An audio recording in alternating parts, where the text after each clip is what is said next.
दोस्तों, हम अक्सर बुद्ध का नाम लेते हैं, राम जी का नाम लेते हैं, कृष्ण का नाम लेते हैं, संतों का नाम लेते हैं, लेकिन फिर भी हमारे रग रग में नफरत फैली हुई है। ऐसी क्या वजह है कि हम अपनी नफरत को नहीं मिटा सके?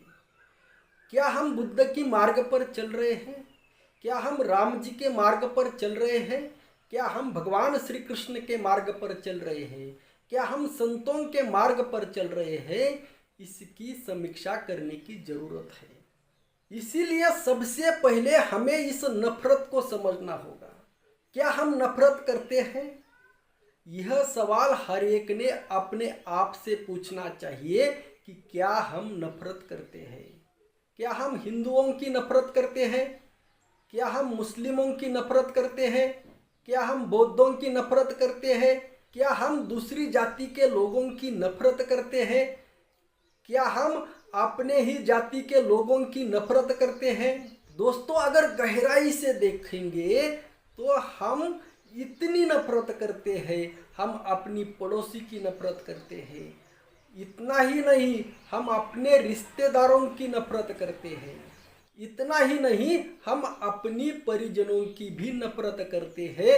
इतना ही नहीं दोस्तों, हम अपनी खुद की भी नफरत करते हैं। मतलब नफरत हमारे जीवन का अभिन्न हिस्सा है। जब तक यह नफरत खत्म नहीं हो जाती तब तक हम नहीं कह सकते कि हम बुद्ध के मार्ग पर चल रहे हैं। तब तक हम नहीं कह सकते कि हम राम के मार्ग पर चल रहे हैं। तब तक हम नहीं कह सकते कि हम कृष्ण के मार्ग पर चल रहे हैं। तब तक हम नहीं कह सकते कि हम संतों के मार्ग पर चल रहे हैं।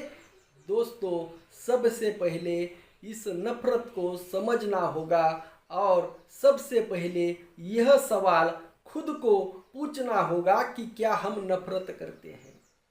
इस नफरत को हटाने का जो मार्ग बुद्ध ने बताया है, जो राम जी ने बताया है, जो कृष्ण जी ने बताया है, वह मार्ग तो मैं आपको बताऊंगा ही, लेकिन उससे पहले हमें नफरत को समझना होगा, डायग्नोस करना होगा।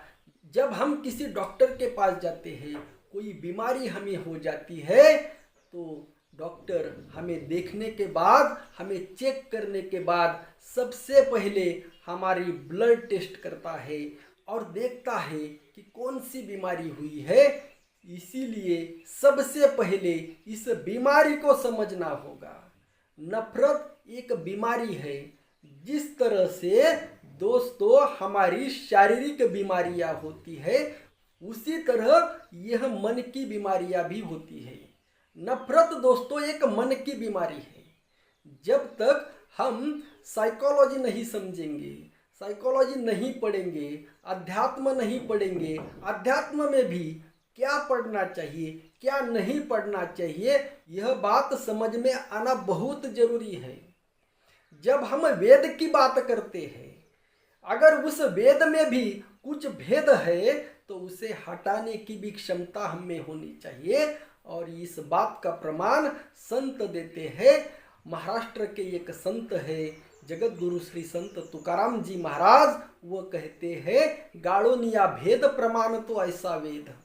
अगर उस वेद में भी भेद है तो उसको मैं हटाऊंगा और जो अच्छी बातें हैं उसको एक्सेप्ट करूंगा। इस पद्धति से, इस तरह से हमें अध्यात्म को समझना चाहिए। दोस्तों, हर एक का कुछ ना कुछ योगदान रहता है, उस योगदान को समझना चाहिए। हर एक व्यक्ति में कुछ अच्छी बातें होती है, कुछ बुरी बातें होती है, और उस बुरी बातों को हटाना, उस बीमारी को हटाना, उस दुख को हटाना, यही हमारा लक्ष्य है। यही बात तथागत गौतम बुद्ध ने कही है कि इस संसार में दुख है, उस दुख को समझना चाहिए। और उस दुख का एक कारण नफरत है, नफरत है। साधु संतों ने हमें कहा कि नफरत नहीं करनी चाहिए। न करे द्वेष भूतों का मत्सर, यह बात संत तुकाराम जी ने कही है। किसी की भी नफरत मत करो। दोस्तों, इसके ऊपर एक बहुत बड़ा उदाहरण तथागत गौतम बुद्ध का है, वह तो मैं आपको कल बताऊंगा ही। जगत गुरु श्री संत तुकाराम जी महाराज का भी इसके ऊपर एक बहुत बड़ा उदाहरण है।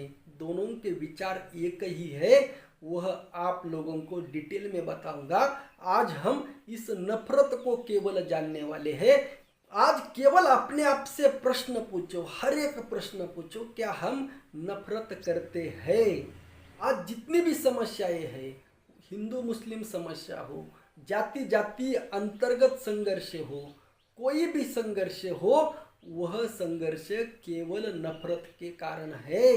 नफरत प्रेम के ऊपर हावी हो गई है, नफरत प्रेम के ऊपर जीतती दिखाई दे रही है। हमें नफरत को हराना है, हमें दुख को हराना है, हमें बुद्ध की करुणा के मार्ग पर जाना है, हमें बुद्ध के शांति के मार्ग पर जाना है। और केवल हमें नहीं जाना, जब तक हम एक साथ पूरा विश्व शांति की तरफ नहीं जाता, जब तक पूरा विश्व करुणा की तरफ नहीं जाता, तब तक बुद्ध का जो सपना है वह पूरा नहीं होगा, तब तक साधु संतों का जो सपना है वह पूरा नहीं होगा, तब तक राम जी का जो सपना है वह पूरा नहीं होगा। राम जी का क्या सपना है, कृष्ण जी का क्या सपना है, कृष्ण जी ने क्या कहा है, राम जी ने क्या कहा है, बुद्ध ने क्या कहा है। लेकिन दोस्तों, कुछ लोगों को यह बात भी खटक सकती है, जो राम भक्त है, जो कृष्ण भक्त है, उन लोगों को लगता होगा कि मैं बुद्ध जी का नाम बार बार क्यों ले रहा हूँ। और जो बुद्ध के भक्त हैं, उनको भी लगता होगा कि मैं राम जी का, कृष्ण जी का नाम बार बार क्यों ले रहा हूँ। दोस्तों, मैं तुकाराम जी महाराज का फॉलोअर हूँ, उनका अनुयायी हूँ। और तुकाराम जी महाराज इन तीनों को मानते थे और उसी मार्ग पर मैं चल रहा हूँ। और उसी तुकाराम जी महाराज को डॉक्टर बाबा साहब अम्बेडकर भी मानते थे। इसीलिए दोस्तों, मार्ग अलग अलग हो सकते हैं, काल अलग अलग हो सकता है, हर एक का काल अलग होता है, हर एक का काल अलग होता है। शाहू महाराज जी का काल, बाबा साहब का काल थोड़ा सा अंतर था, लेकिन दोनों की आपस में भेंट हुई। शाहू महाराज राम जी को मानते थे, शाहू महाराज कृष्ण जी को मानते थे, और बाबा साहब इन दोनों को नहीं मानते थे। फिर भी आपस में दोनों के बीच प्रेम था, आदर भाव था। यह बात हमें समझनी चाहिए। हर एक की अपनी अपनी धारणाएं होती है, हर एक का अपना अपना विचार होता है, हर एक की अपनी अपनी मान्यताएं होती है। उस मान्यताओं का भी आदर भाव हमें रखना चाहिए। और उस आदर भाव को रखते हुए हमें जो मूल समस्या है, हमारी लड़ाई किससे है, हमारी लड़ाई नफरत से है, उसको समझना चाहिए। जब तक हम इस नफरत को नहीं समझेंगे, तब तक उसका समाधान हम नहीं ढूंढ सकते। दोस्तों, कल मैं इसका डिटेल से विवेचन करूंगा, बुद्ध का मार्ग भी बताऊंगा, राम जी का मार्ग भी बताऊंगा, कृष्ण जी का मार्ग भी बताऊंगा। सबसे पहले आज एक काम करना, अपने आप से सवाल पूछना कि क्या हम नफरत करते हैं? क्या सच में हमारे अंदर नफरत भरी हुई है? क्या केवल हम एकाध व्यक्ति दूसरी जाति का है इसीलिए हम नफरत करते हैं? क्या केवल एक व्यक्ति हमारे पड़ोस में रहता है इसीलिए हम उसकी नफरत करते हैं? क्या एक व्यक्ति हमारे खिलाफ राजनीति में खड़ा है इसीलिए हम उसकी नफरत करते हैं? दोस्तों, नफरत के कारण आज जितनी भी पूरी दुनिया में जितनी भी समस्याएं हैं, उसका मूल कारण नफरत है। हमें उस नफरत को मिटाना है। इसीलिए आज सबसे पहले यह सवाल अपने आप को पूछना, अपने आप को जरूर पूछना, और इस सवाल का जवाब कमेंट बॉक्स में जरूर देना। राम कृष्ण हरी, जय जगत गुरु, जय शिवराय, जय भीम।